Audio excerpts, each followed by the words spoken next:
try. No hell below us, above us only sky. Welcome. It is 2:00. It is Thursday. It is time for Volunteers for Israel Educates, episode number 206. We have a couple of announcements today. The first one is, everybody, welcome to the winter solstice. Today is the shortest day of the year. Yay. Second announcement, we are recording this session. It is being captioned. If you're interested, you can caption the words on your screen at the bottom. Thirdly, it is also being simulcast on YouTube right now at the YouTube channel of VFI, which is youtube.com/volunteersforisrael.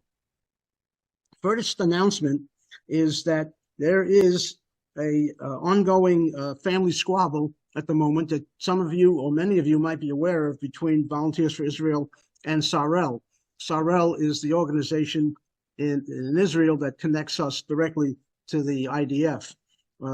There are a number of strategic changes that Sarel has attempted to implement, which counter the efforts of VFI and the things we've been doing for the last 40 years. So there's a bit of a squabble taking place.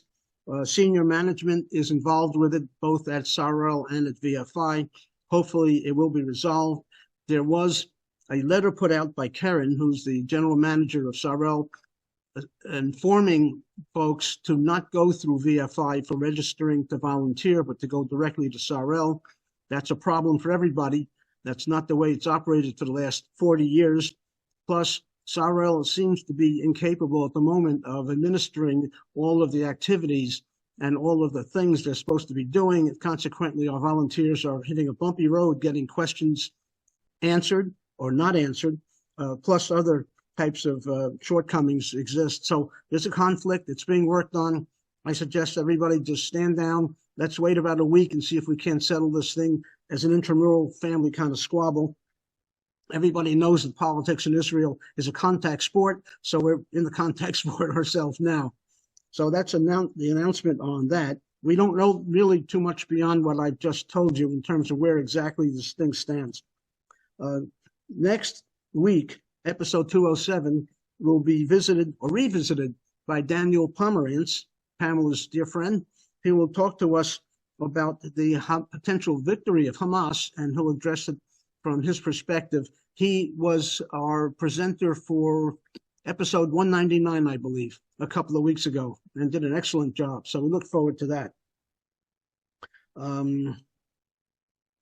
Last week's episode 205, was a first-person discussion from a real participant of the nasty things that happened at the kibbutz on 10/7. That is on YouTube right now. You can watch it. She was a victim, not a participant. She's a victim, absolutely, and a hero. If you do watch it, I suggest you bring along a box of Kleenex. It is riveting, and it is absolutely real from somebody who is very, very eloquent in English, and was able to survive a harrowing experience that none of us would wish upon anybody. Anyhow, that's up on YouTube. That's youtube.com/volunteersforisrael, and it's the episode from last week.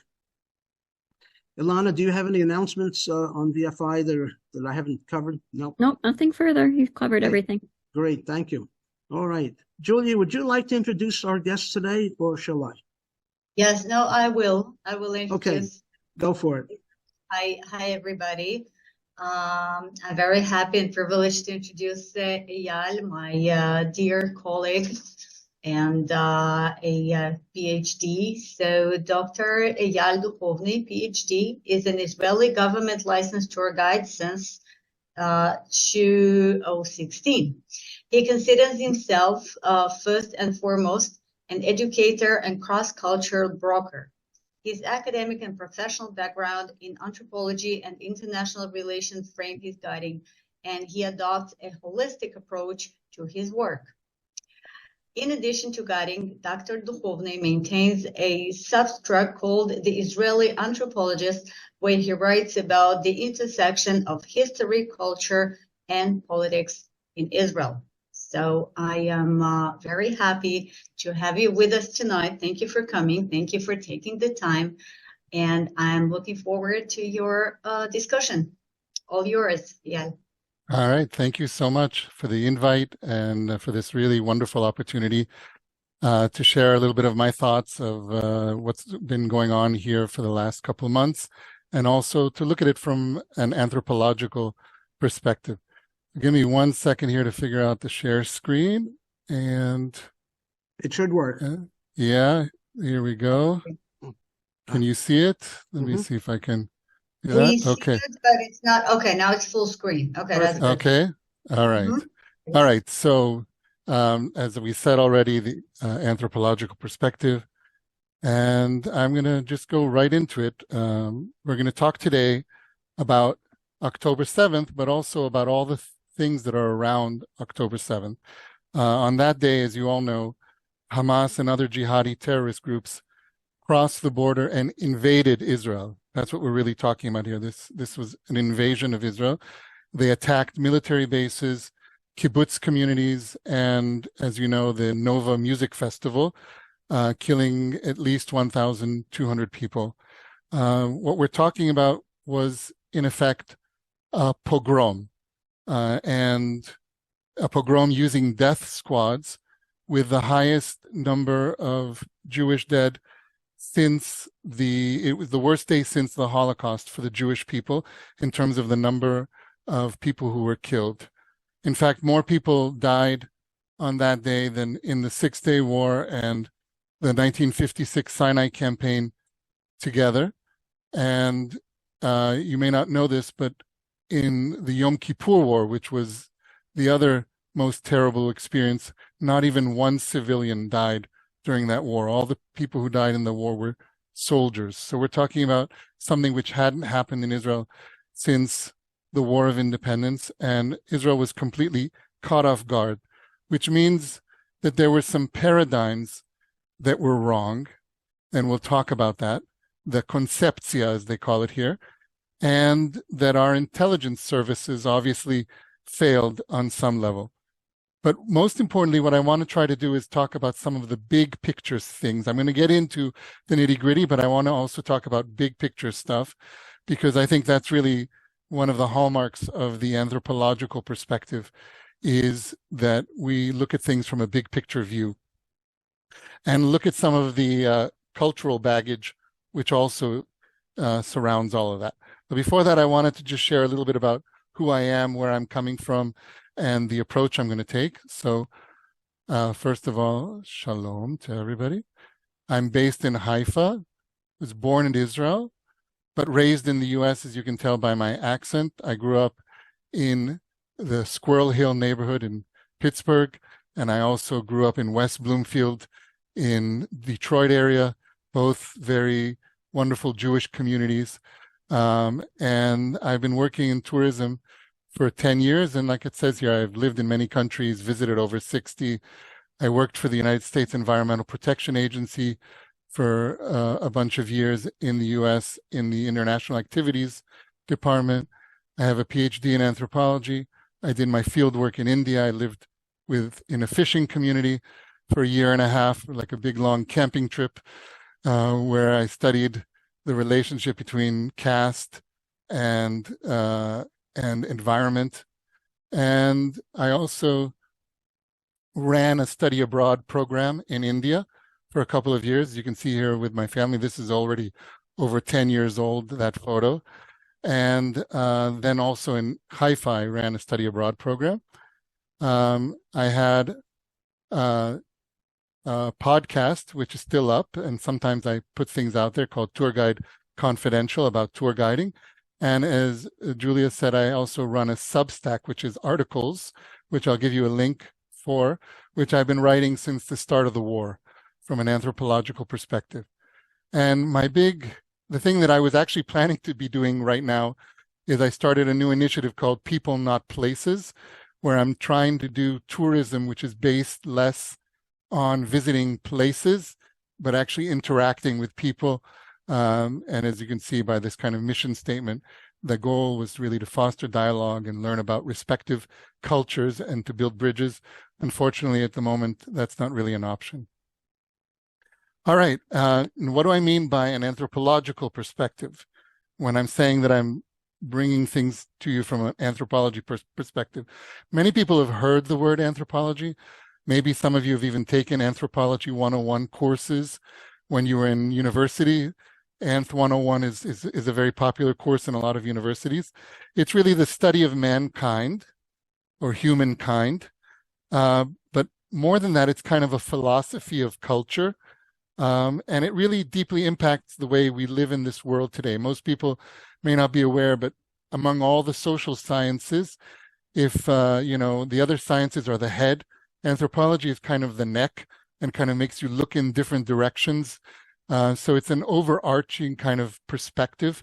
And many of the things which affect society today, like race theory, gender studies, multiculturalism, post-colonialism, postmodernism, all of those things come out of anthropology and have filtered into the society and culture. It's a holistic discipline. And by that, and this is really what I was trying to say before also about the big picture, if you're someone who's interested in history, you become a historian. If you're interested in geography, you're a geographer. If you like economics, you become an economist. If you like literature, you study literature. If you like all of these things and more, you can't really decide, basically, then you become an anthropologist. We say that we're joiners, not splitters. We're always looking for the connections between things. And so that's what I hope to bring to this presentation.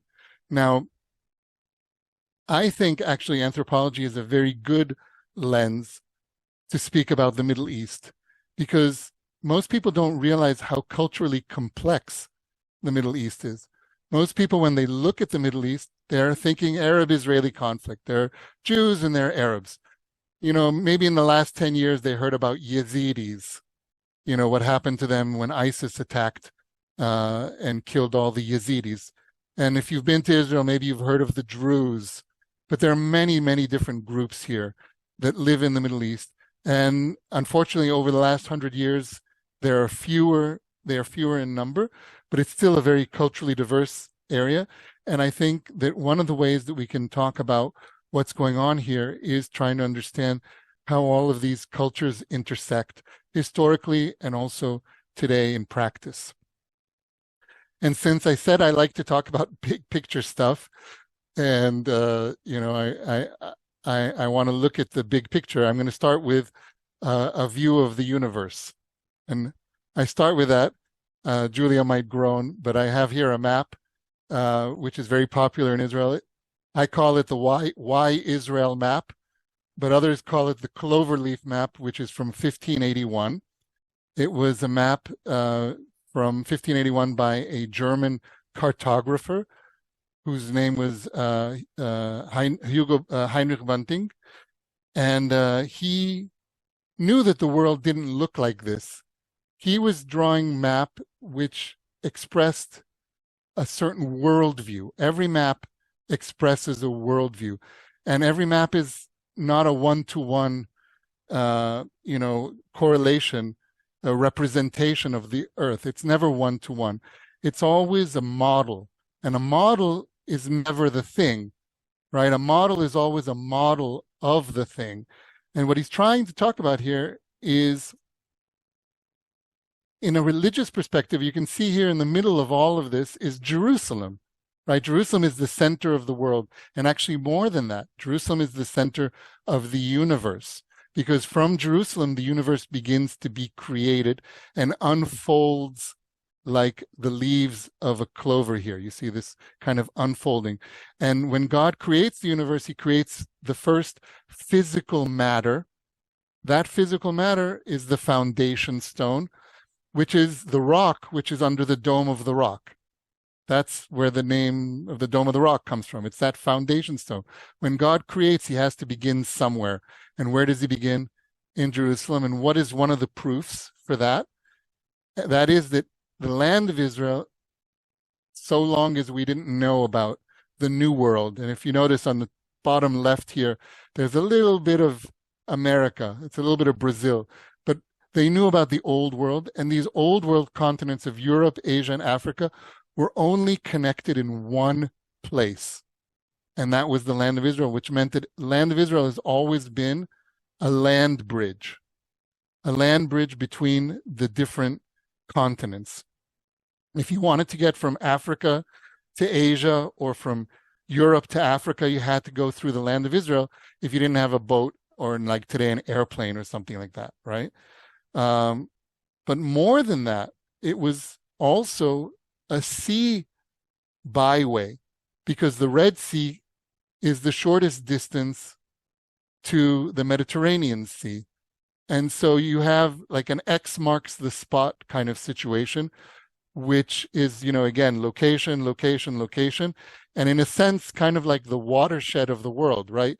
Like a raindrop that falls in Israel can decide whether it's going to end up in the Mediterranean or in the Red Sea. Not really in practice, but kind of in theory, we're the kind of like the watershed of the old world, at least. And it made it very important. That's why, for example, just south of where I live here in Haifa, about a 20-minute drive, are caves with some of the oldest Homo erectus skeletons in the world, right? Because coming out of Africa, this was where they headed, and we're very central in that way. If this interests you, I'm going to include also later at the end, I'll put in a link to YouTube where I do an hour presentation on this map alone, and there's really a lot more to say about it, but you get the basic idea about the cloverleaf map and its importance. You understand that the importance here is Israel's centrality. And because it's so central, in some ways it's confusing to people. Sometimes I ask my guests, what continent are you on when you're in Israel? And they get very confused by that. They're like, Europe? I'm like, no. Africa? No. We're in Asia, right? When I lived in India, I told people, I was from Israel, and we would talk, and I would say something like, I would say the 6-Day War. You all have heard of the 6-Day War. Well, they don't know about the 6-Day War. It's called the 1967 West Asian conflict, because we're in West Asia as far as they're concerned. So it can be very confusing because it has all of these things. It has a European culture, and geologically, of course, we're on the Africa plate. So we're a little bit of everything. We're connected to Africa. We're European. We're also, only a couple of hours, 5 hours, and you're in Mumbai. If you fly 5 hours, you're in London. You're in St. Petersburg. You're in Mombasa. We're very central in that way. And that has always been an important thing in terms of our history and why so many peoples have passed through here and why there have been so many wars. Because people ask me, why have there been so many wars? One of the reasons is this would be a great place if you're playing a game like, the board game Risk. Well, you have a very central place from which you can attack everybody else.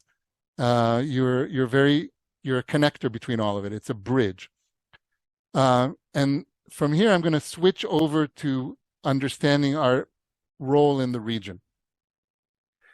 People often say there are 22 countries in the area, and Israel only comprises 0.1% of the landmass of the Middle East. Okay, 22 Muslim countries or Arab countries, not Muslim countries in our area. We're only 0.1%. Why won't they leave us alone?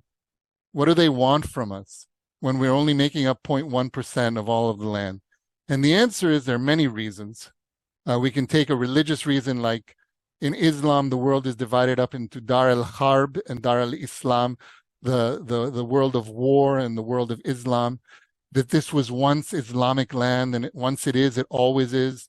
Al-Qaeda would often talk about how Spain should become part of Al-Andalus has to be returned to the Muslims because it was Muslim land at some point. And so that's important. But the real reason is that we stick like a piece, like a bone in the throat of the Middle East. We're smack dab in the middle of it. Imagine you're a Bedouin in Saudi Arabia who used to cross over into Libyan desert. You can't do that anymore. Israel blocks the way. There's no way to do it because we go all the way down to Eilat. And so it's something that really sticks in their throat, in a sense. And more than that, it's an insult to Islam because we're in the middle of this Islamic world. And from that, I want to talk a little bit about Jews in Islamic thought, which may help us to conceptualize why what happened on October 7th didn't happen, we'll see. It didn't just happen. Jews in Islamic ideas are people of the book, which means we have a certain status in Islamic society. It's different than being a pagan. We're not considered pagans. We have rights within the Islamic world because we're people of the book. We're what's called dhimmis, meaning we're a protected category of people who had to pay an extra tax called jizya. Jizya tax was something, since Jews didn't have to pay the Muslim tax of zakat, they would pay jizya, right? So it would be separate. It was something that they had to pay because they didn't have to pay the other charity.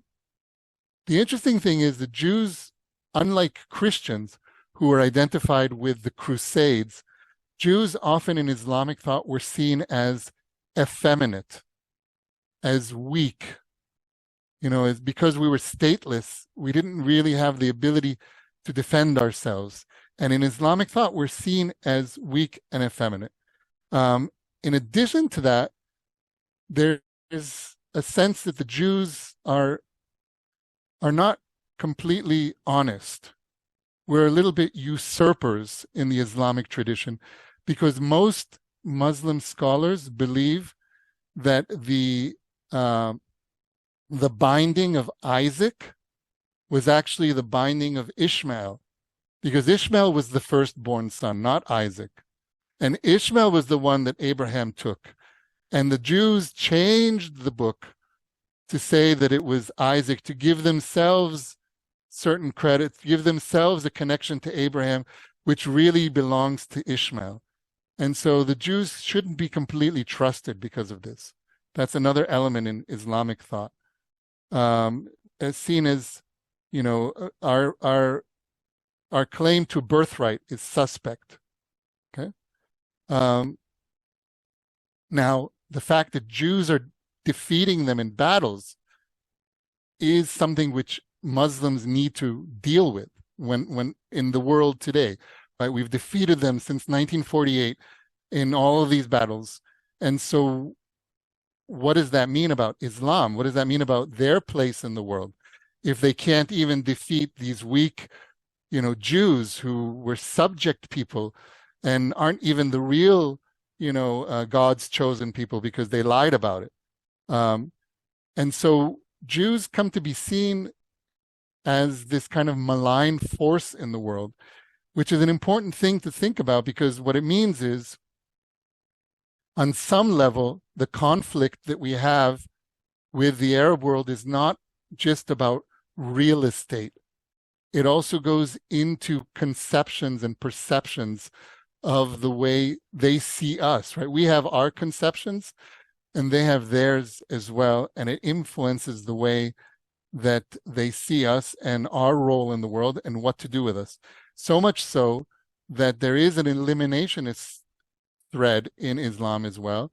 Most people have seen this verse, this hadith from the charter, the Hamas charter covenant from 1987 about Jews hiding behind a tree and that everyone should kill the Jews. Fewer people probably are familiar with Sayyid Qutb. He was the ideologue of the Muslim Brotherhood. We'll talk about him a little bit later. But he believed that the Jews were the agents of all modern evils. We were behind Western civilization, nationalism, communism, feminism, all of these things, and that the only real way to defeat the West was through the Jews, right? So you have this strain. I'm not saying that all Muslims are like this. I'm just saying that there are strains. The one that we're dealing with when we're dealing with Hamas certainly comes out of the Muslim Brotherhood and that perspective. There are other Islamic viewpoints, and I'll mention some of them later on. But in the one that we're dealing with, if we want to understand the motivations of an organization like Hamas, we have to understand their culture, the culture that they're coming out of. And we, shouldn't flinch from it because it's a little bit uncomfortable to discuss. Let's talk a little about Israel's assumptions and misperceptions going into October 7th. First of all, we had a ceasefire on October 6th, right? Everything was hunky-dory. We had a ceasefire, and we weren't expecting anything, obviously, on the 7th, or we would have reacted very differently, which means that Israel believed that Hamas was deterred, that we had a working deterrence against Hamas, right? Why did we have a deterrence? Well, first of all, if you see on the left, we had this wonderful fence, which was completed. This was a state-of-the-art border fence. We have an underground fence with sensors, which goes down to 30 meters at some parts, because that's where the water table was. We assumed they couldn't go below that. We were offering the Palestinians quiet for quiet, right? Especially Hamas, we were saying, we'll give you quiet, you give us quiet. And every month they were getting $15 million in suitcases that were being flown in from Qatar. And it was assumed that what Hamas wanted to do, they were collecting the money. They wanted to, govern and stay in power. And that meant, fixing potholes, paying salaries, job opportunities and economic growth. And that meant that they weren't interested in attacking us. This was the assumption that was, what was going on behind Israel's, the reason Israel was caught off guard. In addition, 20,000 Gazans were entering Israel on a regular basis, almost 20,000, 18,500. And there were talks of adding another 10,000 Gazan workers who would come and work in the kibbutzim or in the farms in all these places. And if necessary, we had all of these little wars. And those wars were called here the Mabam. Mabam is the war between the wars. Milchama ben ha-milchamot. The Mabam would take care of business. We would mow the grass, right? Just like we did in 2021. They called it mowing the grass. And Hamas would be deterred again for a little while. Another thing that was really influencing the thinking about what was going on here is this book, which became the go-to book. Netanyahu said that he slept with it on his, by his bedside. The book by Mika Goodman argued that, we can't get rid of the territories. We can't hold on to the territories. All we can do is shrink the conflict. Meaning, if we make their lives a little bit better, and make their lives more tolerable, then we'll have some modicum of peace, even if we don't reach some kind of a resolution. We need to find ways to make their lives more comfortable, build better roads, build an airport, give them more access to jobs and opportunities. And hence they won't, we shouldn't take their rhetoric that they say to each other seriously. We should make their lives more comfortable, and then they will they will be less likely to attack us. Obviously, that conception didn't work. And it was so ingrained that you can see here, this is from 2021. This was Israel's national security advisor, Tzachi Hanegbi, saying after the last round of fighting in 2021, that he expects that we could get 15 years of quiet, maybe even more than 15 years, he was saying. This was, just 2 years ago. He was promising us 15 years of quiet based on, shrinking the conflict and attacking and mowing the grass whenever necessary. Clearly, these conceptions are no longer held by anybody. What were the Palestinians' assumptions? Well, first of all, they were also working under false paradigms. The Palestinians, in Hamas land, in Hamastan, they thought that the judicial reform issues were causing discord in Israeli society. They were listening to the radio and hearing that people were threatening not to show up if, they're being called for reserve duty because they don't want to serve in a dictatorship. and they saw the protests that were roiling the country for a year, and they thought, okay, well, this was a good time to attack because our enemy is in disunity, and we can take advantage of that.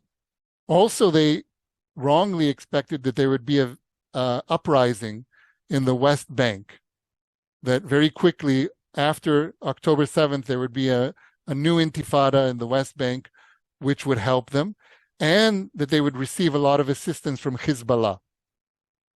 Okay? Lastly, I think that they underestimated their own success. They weren't expecting to be so successful, and they didn't understand what Israel's reaction would be because they don't understand a lot of things about Jewish and Zionist history, which is where their misperceptions come in. The misperceptions, this is again, cultural. We're talking about cultural issues here. They don't understand the deep traumas that exist in Jewish psyche. I'm sure we don't understand many of the traumas the Palestinians, suffer from, but they don't understand the deep traumas that we suffer from. And to some degree, they also believe their own propaganda. They believe the propaganda that we are colonialists. You talk to them, they always say this. The Jews are colonizers, they're colonialists. For them, we're just like the French in Algeria, or a different example, maybe the US in Afghanistan. And they saw that we left Lebanon after 18 years of warfare. And so from their perspective, all they need to do is find the right level of violence that will convince us that this is just not worth the effort. Not only that, as if you study anti-colonialist literature and studies, there is a certain value to violence in and of itself. Frantz Fanon, the ideologue of the Algerian Revolution, said that violence is what liberates the oppressed. Through their violence, they become real men again, because they've been castrated or emasculated in some level through occupation. And so the violence isn't some byproduct, it's the goal on some level, right? And they don't understand that they'll never find the right level of violence. The other problem is they don't understand Jewish history in the sense that the raison d'etre, the reason Zionism exists, the reason Israel was created, was not only so that Jews could be masters of our own destiny, but so that we could create and carve out safe space for ourselves where we didn't have to worry about holocausts and pogroms. And so by attacking us this way and undermining our deterrence, what happened is Israelis have conceptualized this war as a second war of independence, because we need to reassert our deterrence in this region.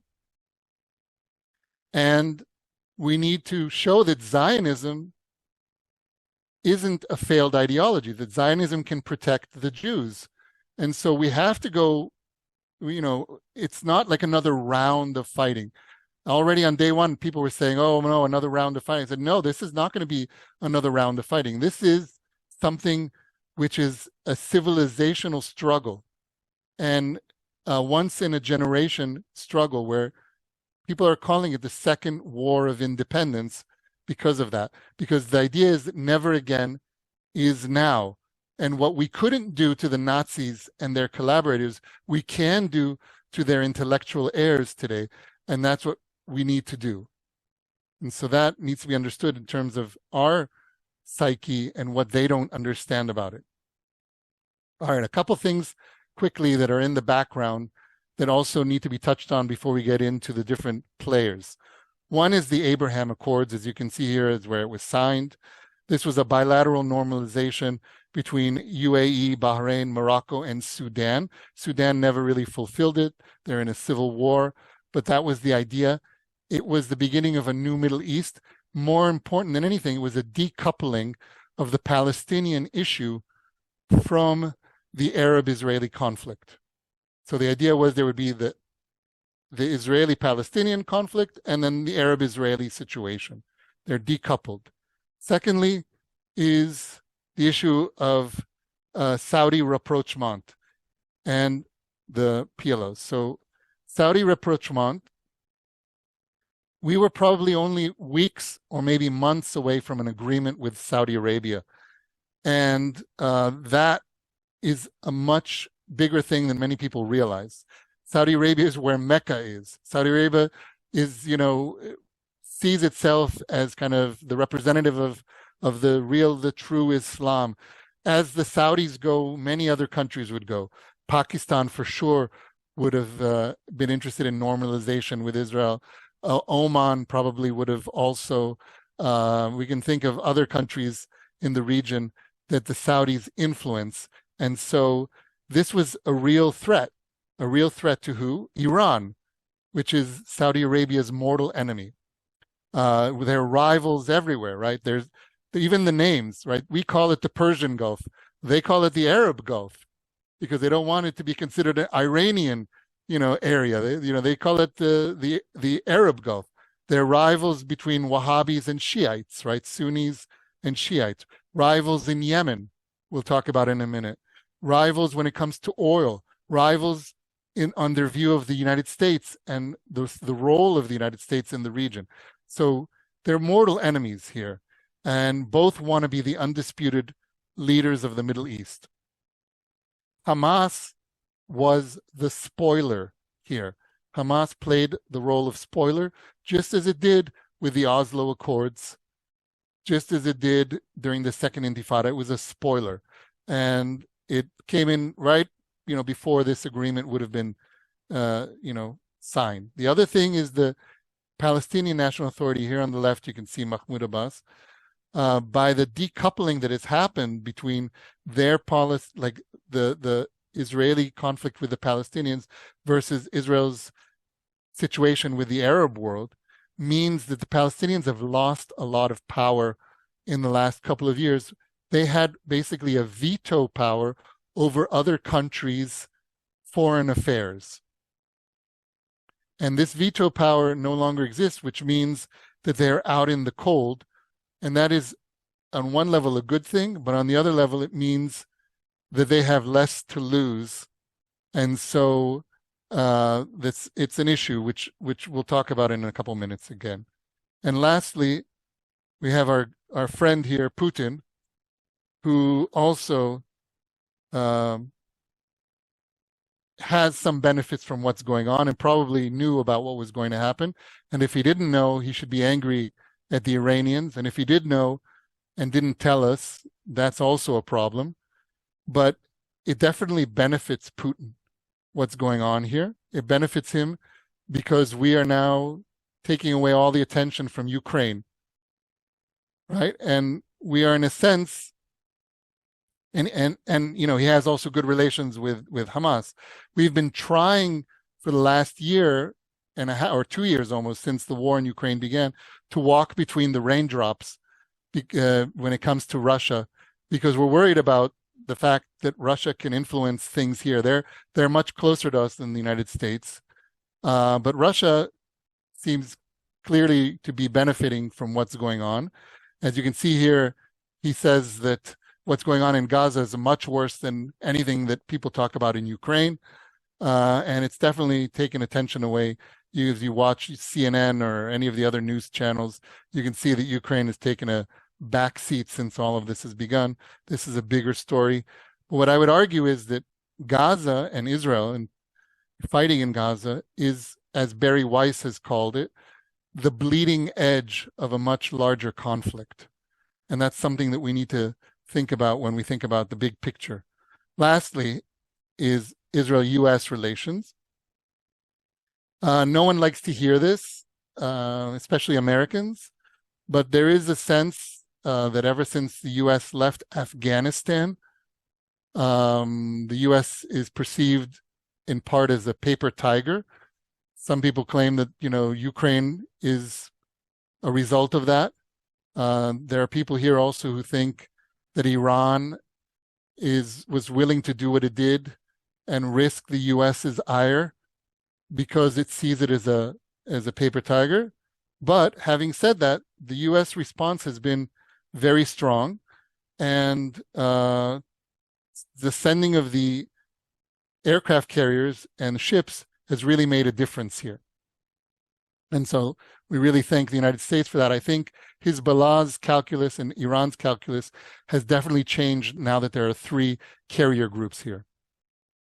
All right, so there are 8 fronts, in my opinion, to this war. There's probably a couple more that could be added in here, but you can see the main ones, and I want to go through them quickly one after the other to get a sense of what's going on here. First of all, we talk about Gaza, or as sometimes we call it, Hamastan. Most of you probably know that in 2005, there was a disengagement. Israel left Gaza, took out all of the settlements that were in Gush Katif all over Gaza. And there were elections in 2006, which Hamas won with 44% of the vote. Not a majority, but also not too bad either. And that was the last elections that happened in Gaza. When Antonio Guterres says that what happened on October 7th did not happen in a vacuum, and if you look to the right, you can see the sign as it says, did not happen in a vacuum. I have to say that he's right. It didn't happen in a vacuum. What I've been alluding to so far is that there is something cultural going on here.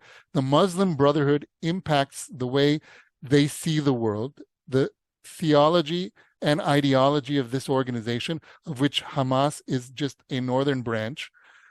They had 20 years to indoctrinate young people into this ideology, and it's not surprising that that's the way they see the world. I mean, they had more time than that, but the last 20 years they could do whatever they wanted to brainwash people into seeing things in a particular way, similar to the way the Nazis did. What is the Islamic Brotherhood? Here you can see their motto. Allah is our objective, the Prophet is our leader, the Quran is our law, jihad is our way, dying in the way of Allah is our highest hope. This is the motto of the Muslim Brotherhood. You can see the US and American flag. They have chapters in the US as well. Founded in 1928 by Hassan al-Banna as a reaction to Western colonialism and cultural hegemony. This is when the British were still in Egypt. There, on the right, you see Sayyid Qutb. He was their ideologue. What's interesting about Sayyid Qutb, who was assassinated, he was hanged in 1966 by Nasser. What's interesting about him is that he was educated in the United States. He went to school in Greeley, Colorado. He went to the University of Denver in Colorado, and he hated everything that he saw in the United States. He felt that modernity was decadence, that US was too individualistic, culturally materialistic, and he saw a moral decline which he was afraid would affect the Arab and Muslim world, and he didn't want it to happen, and so he wrote about the need to fight this. I'm telling you this, it's important to think about this because people often talk about, Hamas terrorists, or we're fighting terrorists. We're not fighting terrorists. Terrorism is a way that people fight. It's a fighting technique. We're not fighting terrorism. Terrorism is what they do to us. We're fighting Islamic jihadists or Islamists, which is political Islam, which is the Muslim Brotherhood. And the Muslim Brotherhood is also the ideology behind Al-Qaeda and other groups that you are familiar with from the Muslim world. And the thing is, you see in the end here, our highest hope is dying in the way of Allah, because when you die, if you're a jihadi, you go straight to paradise. And if you kill innocent Muslims in the process, they go directly to paradise. So there's no losing. Everyone goes to paradise. And that is a worldview. It's a death cult. And it's nothing new in history. The Japanese in World War II had kamikazes, and the Germans also had, people who were willing to die and believed in, that they loved death more than life, as they often say. Last thing I want to say is we're always saying now Hamas is ISIS. It's true on some level that they're both influenced by the Muslim Brotherhood, by Islamism, but actually Hamas is in some ways more dangerous in the sense that it's more pragmatic than ISIS. ISIS is very doctrinaire. Hamas does not mind getting money from Iran. Iran is Shiite. You shouldn't be willing to accept money from Shiites. Shiites are also, takfiris. They don't fit into the scheme of the people who are going into paradise. But Hamas is pragmatic. It also shows you something about Palestinian culture, which is Palestinians tend to be more educated and more pragmatic. When you look at the jurisprudence in Palestinian Muslim, jurisprudence, it tends to be more lenient than the other types. All right, the next one we have here is Hezbollah, the army of God. That's what Hezbollah means. Allah is God, Hizb is army. This is an organization not just funded by Iran, but founded. Okay, back to. Okay. All right, let's go back to Hezbollah. You need to share screen again, yeah? Yeah, can you see it now? It's yeah, good. I can. Yes, I can see it.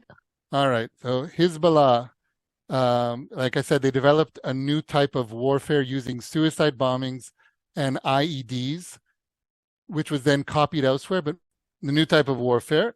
The first time that Hezbollah did anything actually was against the United States. Many people don't realize that the Marine barrack bombings in 1983 were carried out by Hezbollah. It's probably the first time that they did anything, of which 248 American soldiers were killed. In 2006, there was a bloody war between Israel and Hezbollah in Lebanon. And at the end of that war, there was a UN resolution called 1701, which you're going to hear a lot about in the next couple of weeks, I imagine, in which Hezbollah was supposed to move north of the Litani River. You can see on the left side where the Litani is, and here's a map of where the UN Security Council created an organization called UNIFIL, which is supposed to keep Hezbollah away from the Israeli border, and the Lebanese military is supposed to disarm them, none of which has happened. From day one, the UNIFIL has just been there as an observer, and the Lebanese army is not interested in disarming Hezbollah. Hezbollah is actually much more worrisome than Hamas. They are a Shiite organization. They're very battle hardened and experienced, and they have weapons that Hamas doesn't have. They're a quasi-state actor, and they fought in the war in Syria on the side of Assad. They're very well armed. They have about 150,000 missiles and rockets, and we're very concerned that we're on the brink of a war with them. And I would even say that a war is probably inevitable. Currently, we have a war of attrition going on between them. The border on their side and our side is clear of their people have left as refugees. It's clear of civilians.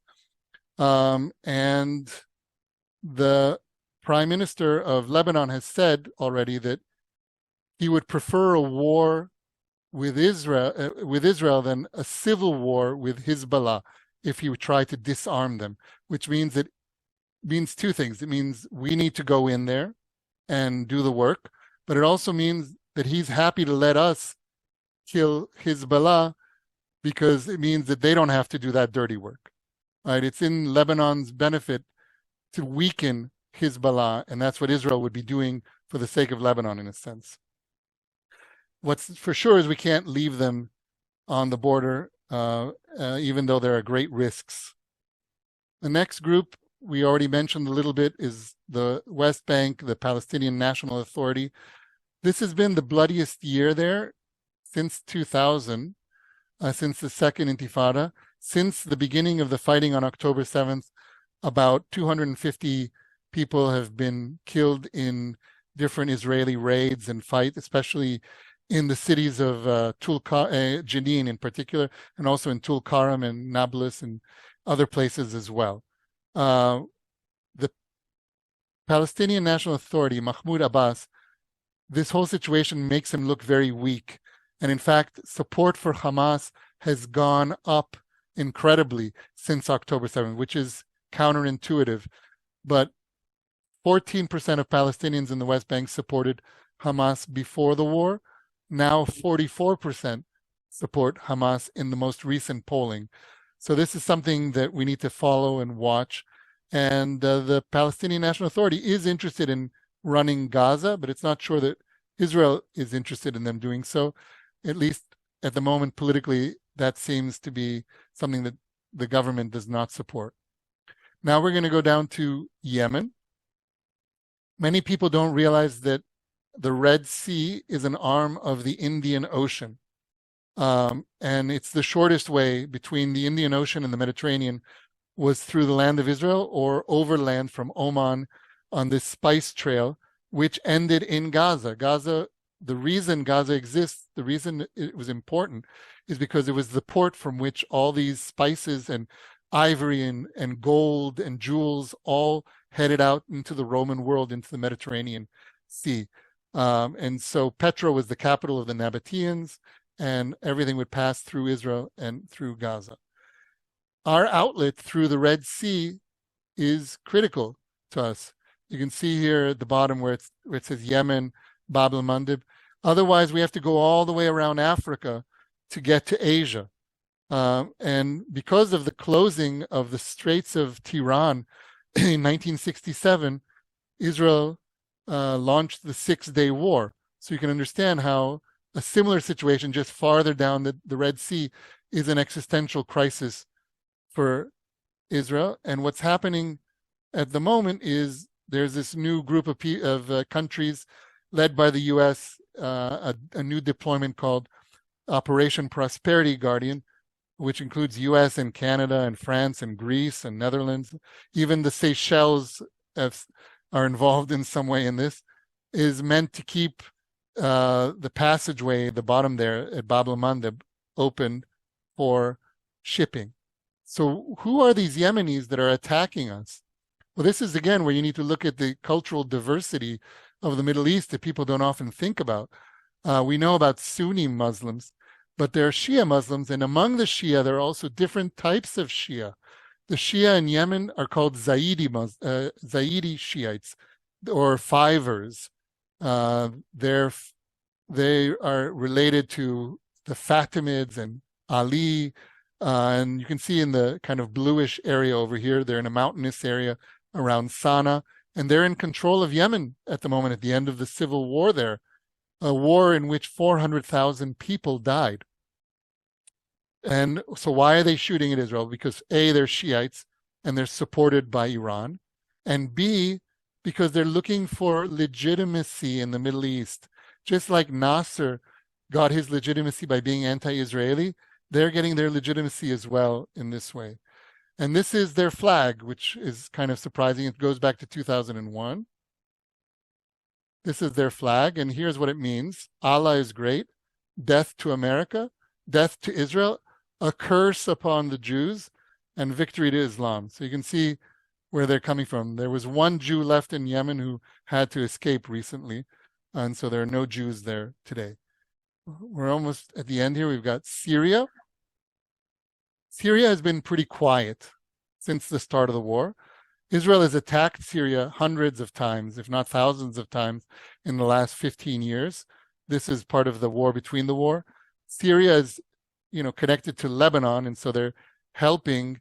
You can see here Hassan Nasrallah on the left of Hezbollah.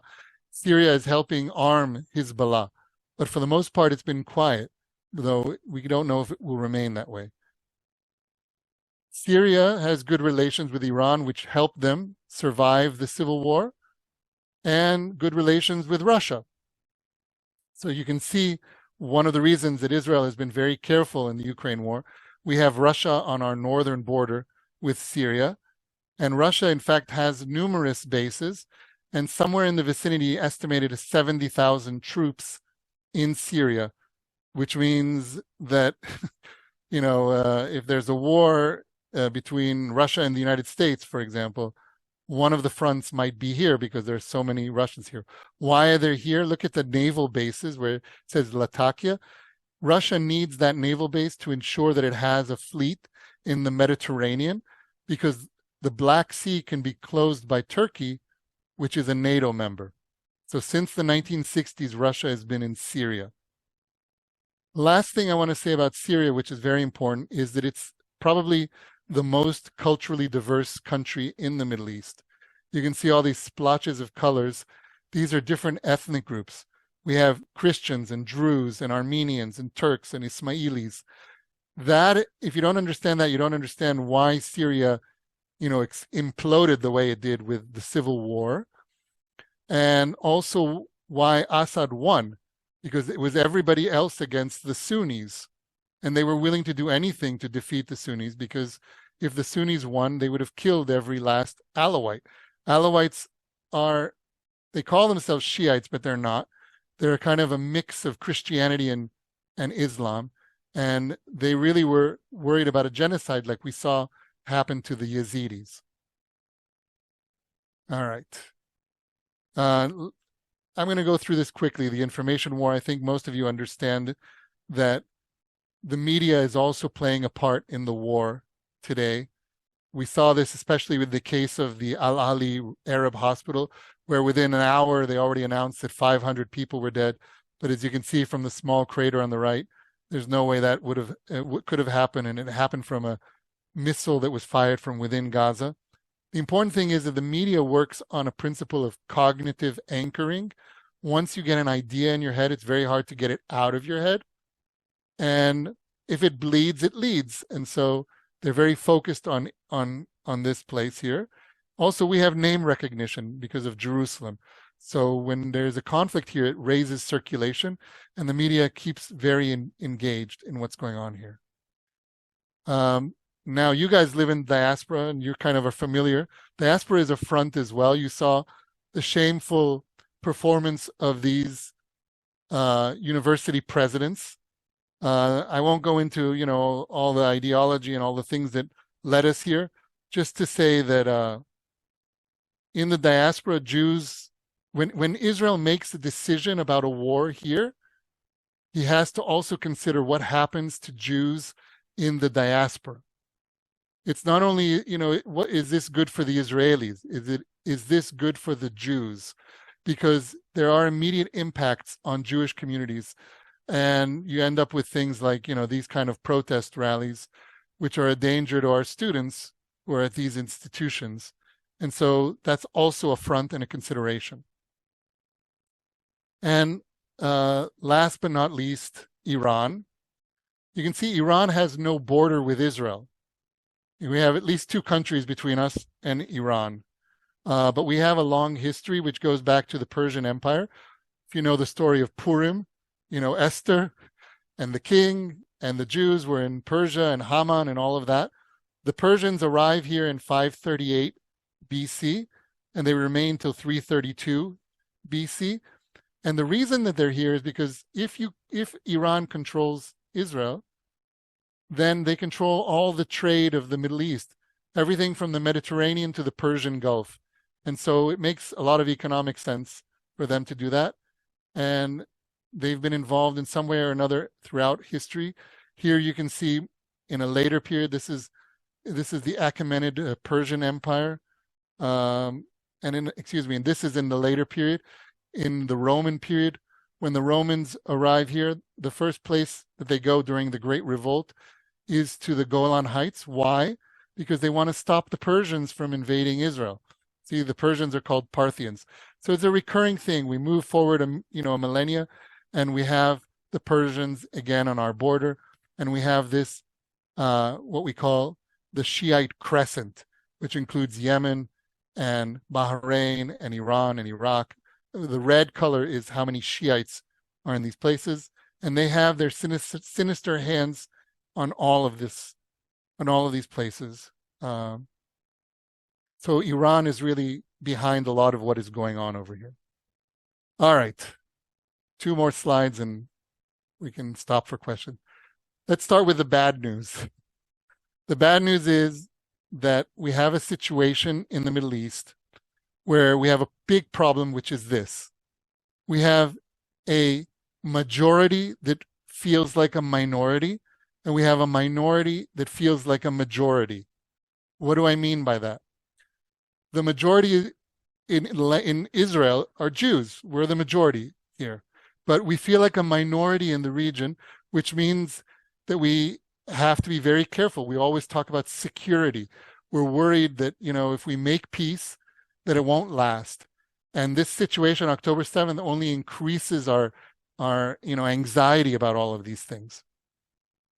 Then we have a minority group, the Palestinians, who feel like a majority because there are 1 billion Muslims, and they feel like, well, they may not win now, but they may win eventually, because how long can 6 million Jews hold out against 1 billion Muslims?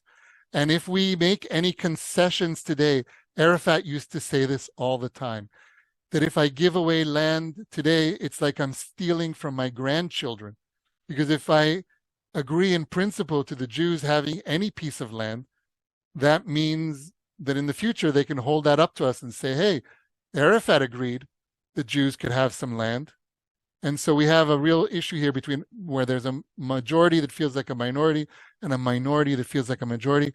Similar, by the way, to Sri Lanka, but I digress. The other thing that is bad news is that we are not going anywhere. The United States can lose a war and go home, but we can't. We're going to be here. So we have to figure this out. And if we kill too many of them, then that's also a problem. We could say, well, just kill all of them. We can't do that because we're still in this neighborhood. We're not like New Zealand, like a little island at the end of the world. We're in the middle of everything, as I started this lecture explaining.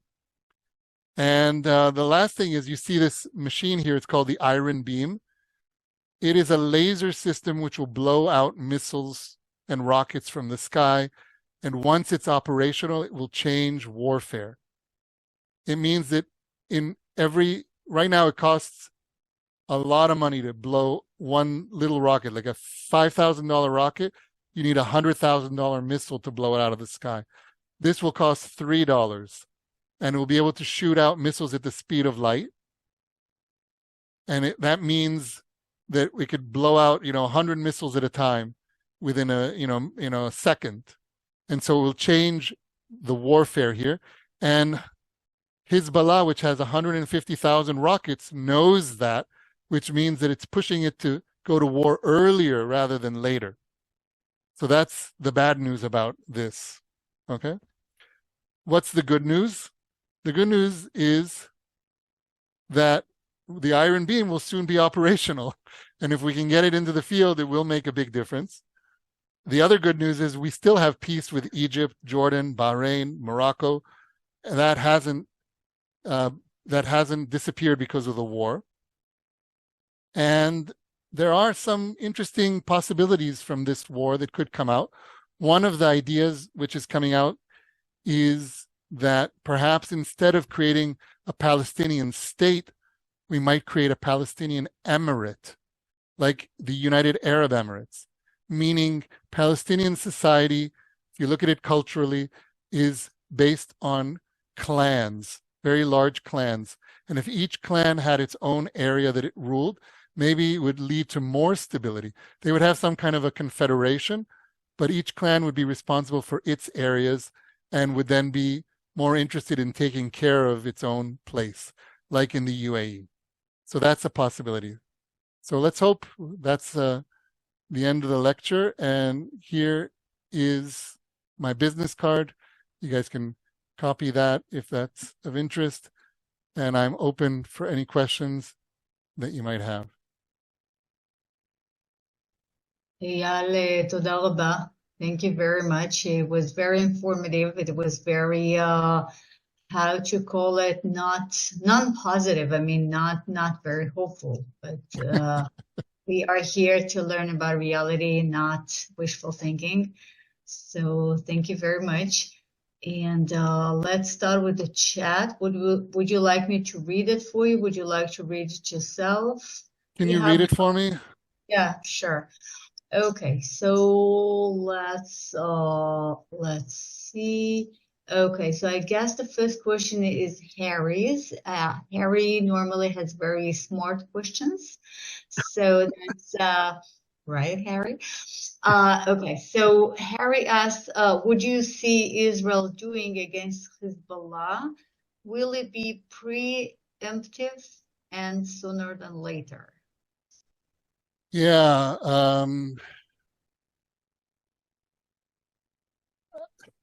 I mean, look, I don't have any personal connection to the Joint Chiefs of the IDF. I do think that we're seeing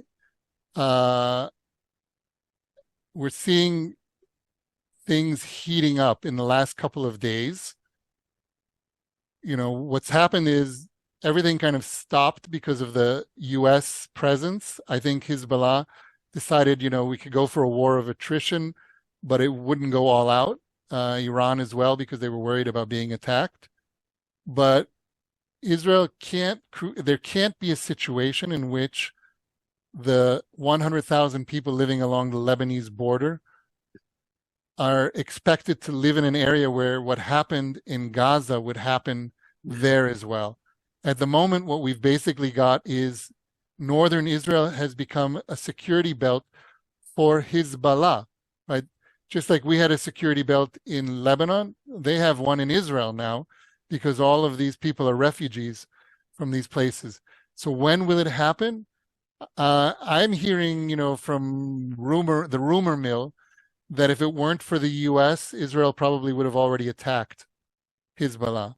Right now we're entering into winter, not the best time for fighting, but I think that it's just a question of time now, depending on what happens. And, you know, if we can continue with Hamas, that's great. And we can capture the leaders and remove them. That would be wonderful as well.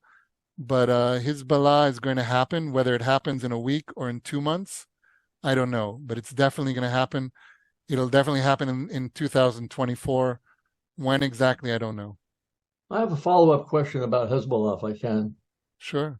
One of the big issues in fighting Hamas is that they aren't really an army. They're integrated into the population. They don't even look like soldiers very often. At least Hezbollah, at least the way you pointed out, look like they have uniforms, look like they're an army. So the campaign against Hezbollah might be a more traditional campaign in which Israel might be beneficial to Israel, rather than to worry about killing civilians and having the U.S., for example, have this bleeding heart about all the Palestinians who are being killed. Well, I can tell you that the war with Hezbollah will be qualitatively different, not only because of the weapons that Hezbollah has and the experience that Hezbollah has. Hezbollah is much more like an army. In fact, they're an army which has taken over a failed state, Lebanon. Israel has already said that within the first day of the war, the goal is to hit something like, 10,000 targets by the air. And so we're talking about shock and awe on a whole other scale. But yeah, whether we will be able to hit civilians or not, I'm sure that, the people who see us as oppressors, the people who see Israel as the problem, aren't going to, cut us any slack over here. And if you drop 10,000 bombs, there's going to be innocent people killed as well. So I think, I may be overselling what I'm going to say right now, but I want to say it anyways, which is, I think that October 7th was a watershed moment in the sense that many Israelis simply don't care anymore what the world will say about it, and assume that they're going to get tired of it and move on to other things, just like they got tired of Corona, which still exists, or Ukraine, which is still going on, and that we need to do what we need to do if we want to survive in this very dangerous corner of the world. And if that means also killing civilians, maybe not on purpose, obviously, but also killing civilians, then so be it. If it's us or them, let it be us. Thank you. Okay. Next question is actually, it's not a question. Gail says, oh wait, I lost it. Is there any way we can have the map of Syria with the Russian enclaves? I've never seen such a map. I'll forward it to Julia and you can forward it to the group. Is that okay? Yeah, sure. For Great. sure. Gail, I will email it to you. Okay. Next question is by Gail again. Why isn't the main focus of the war is the destruction of the rocket launches from Gaza? It is one of the main focuses of the war, but it's difficult to find all of these. They're well hidden, and some of them are on trucks. They move around. In the areas that Israel controls, like, Gaza City and Shajaiya, there's no rocket fire happening to speak of. There might be some small mortar fire. Today's rocket attack was from central Gaza, where the troops were a couple hundred meters away from the rocket attack, but they weren't there.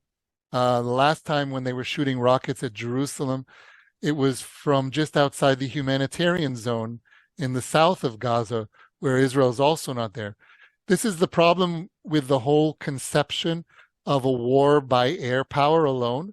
You can't control a territory through the use of air power alone, not only because of tunnels, because you just don't know what you can't tell what's underneath every bit of every hut in the Gaza Strip.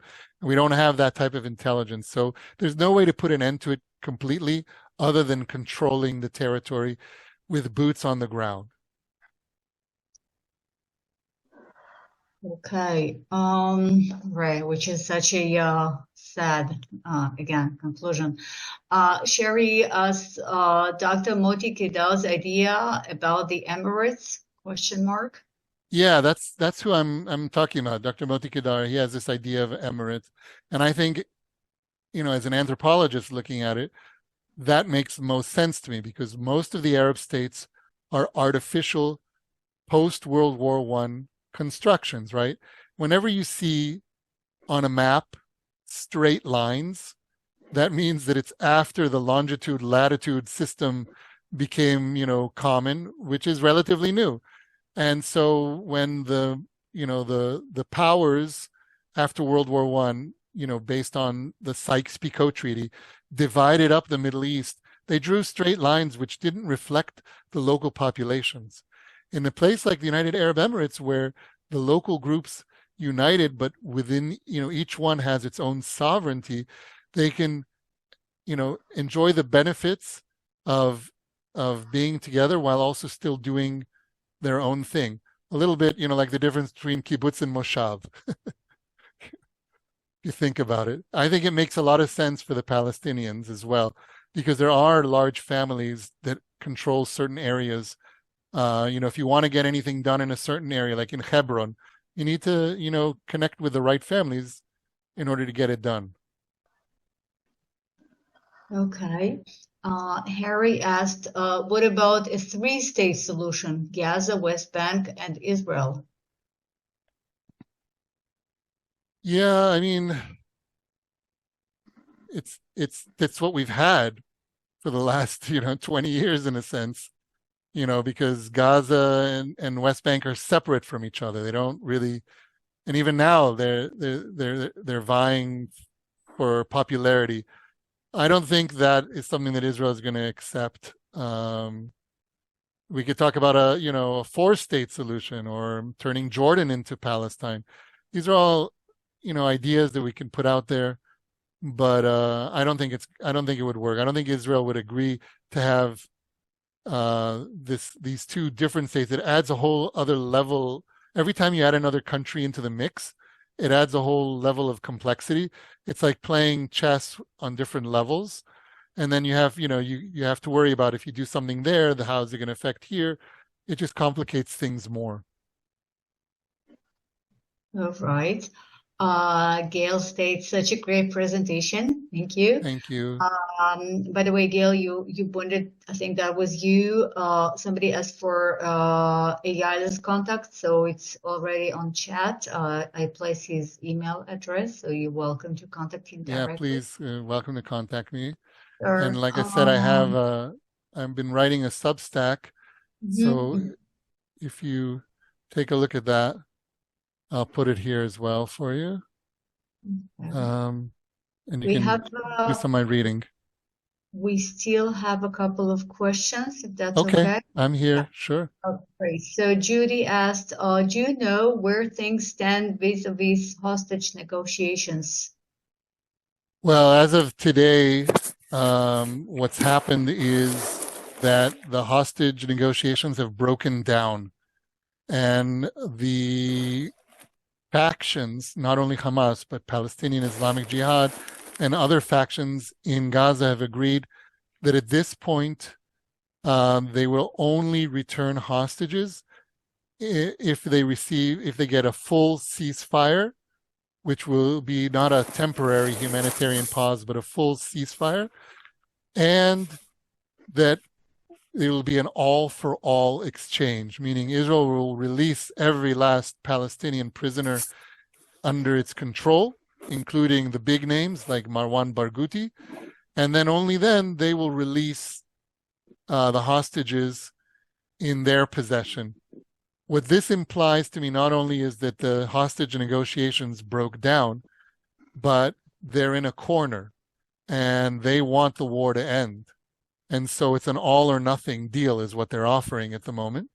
They have their backs against the wall and they are playing the hand that they've got, which is the hostages. And so they're putting them out there, and they even released today a video of 3 hostages. They showed a video of 3 hostages who were alive when the video was taken, and Israel has returned their bodies to Israel. They were found in Gaza, and the message that they're sending is that if you don't agree to the hostage deal that we're giving you now, this kind of diktat, that you can expect all your hostages will return dead to Israel. And so that's their bargaining ploy for the day. But it implies to me that they're in a bad situation. Who is in a bad situation, Hamas or the Hamas, yeah, I think Hamas and its leadership has their backs against the wall, and so they're playing the card that they have. Militarily, we can defeat them. Of course, soldiers will die, but we've already shown in the north that we can defeat them, and we have Khan Yunis surrounded. The card that they have is the hostages. And so they're trying to use that as a bargaining chip to end the war, which is what a ceasefire means. And not only that, to end the war as great heroes by getting all these prisoners out of Israeli prisons. And if not, even the fact that they made this presentation, like they offered this, and if they go out now in a blaze of glory, they can say, well, the Palestinians could say, well, at least Hamas tried to get all the prisoners out. What has the PLO done for us recently? It makes the PLO look really weak. All right. Okay, that's clear. Okay, Isabella asked, considering decreasing willingness of the U.S. to support the war around the world, how would Israel be able to support itself?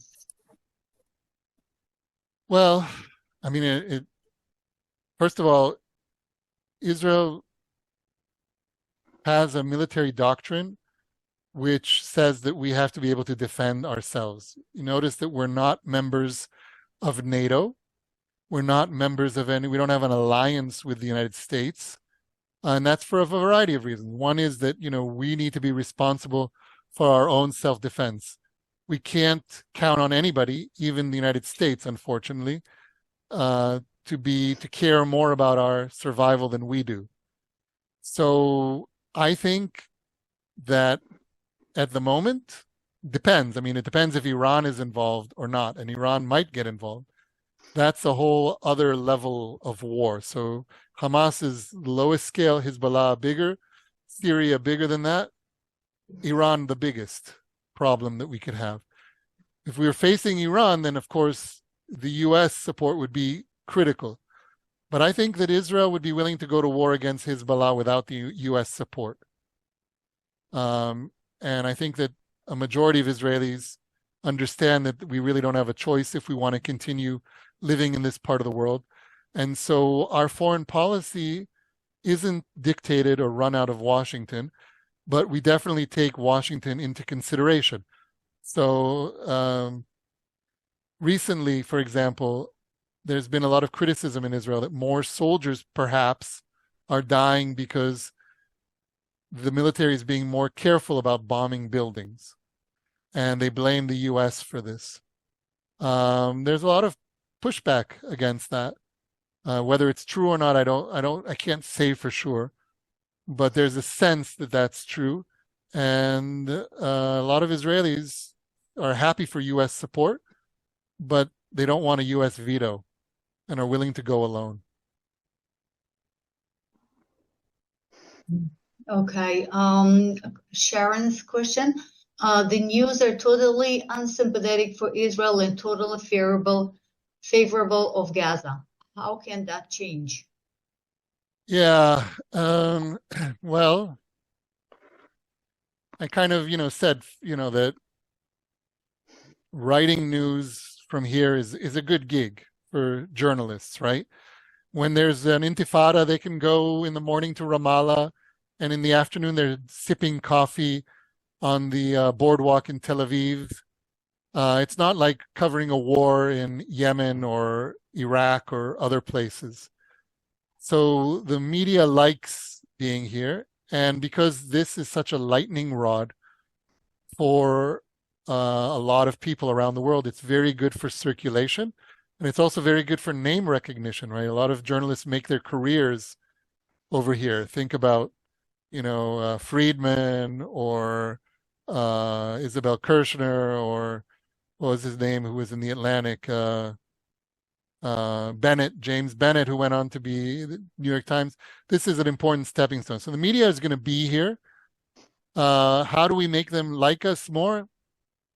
I don't think there is an easy way to do it. I think actually we have to win. When was Israel most loved?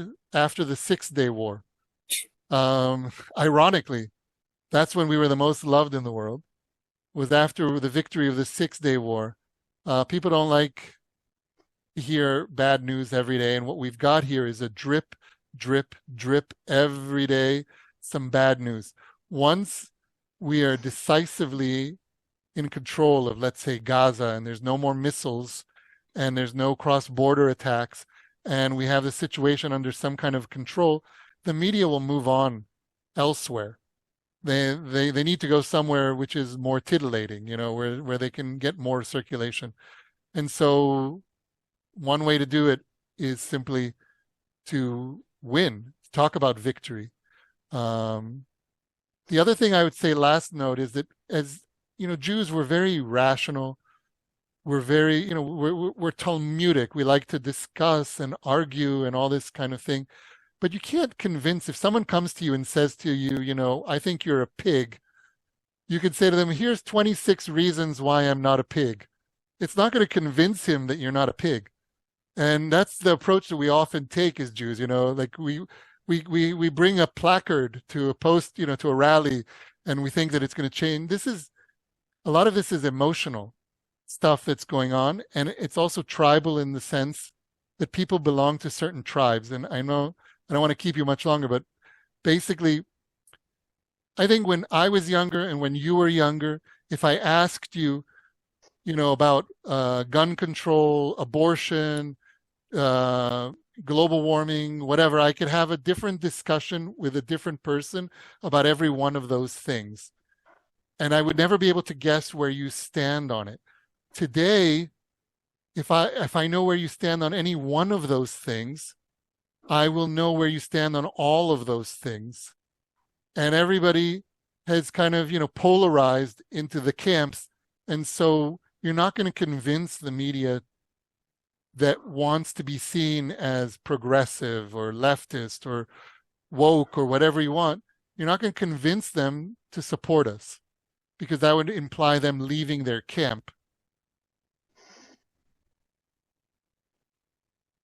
Does that make sense?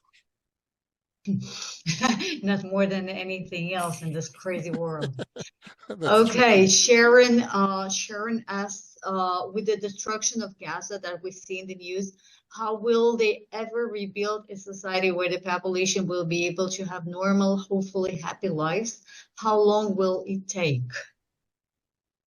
Yeah, I mean, it really depends on how this war progresses. look, after World War II, Japan and Germany became major economies. And by the way, the biggest and best economy in Russia for almost 15 years was Chechnya. They will rebuild, just like they did in those places. And just like after World War II, there was a Marshall Plan. The idea is that there will be some kind of Marshall Plan for Gaza. And if they take advantage of it, they can become a very prosperous nation. It really depends. What happened in Germany and Japan is that there were always moderates in those societies, but the moderates were afraid to speak because once they lifted their heads, the radicals killed them. That's true with Hamas as well. Hamas has killed just as many Palestinians over the years as Israel has killed.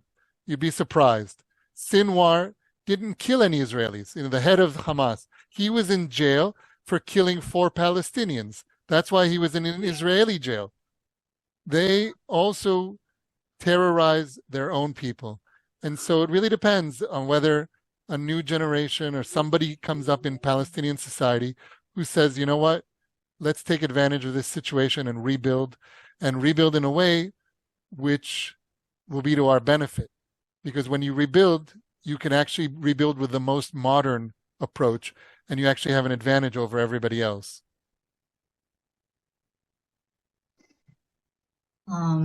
Yeah, sounds like a messiah. Okay. Very last question I see on chat. Stephen asked, in your opinion, what is the most realistic prediction of this war? The most realistic we'll definitely defeat Hamas, and we'll definitely defeat Hezbollah.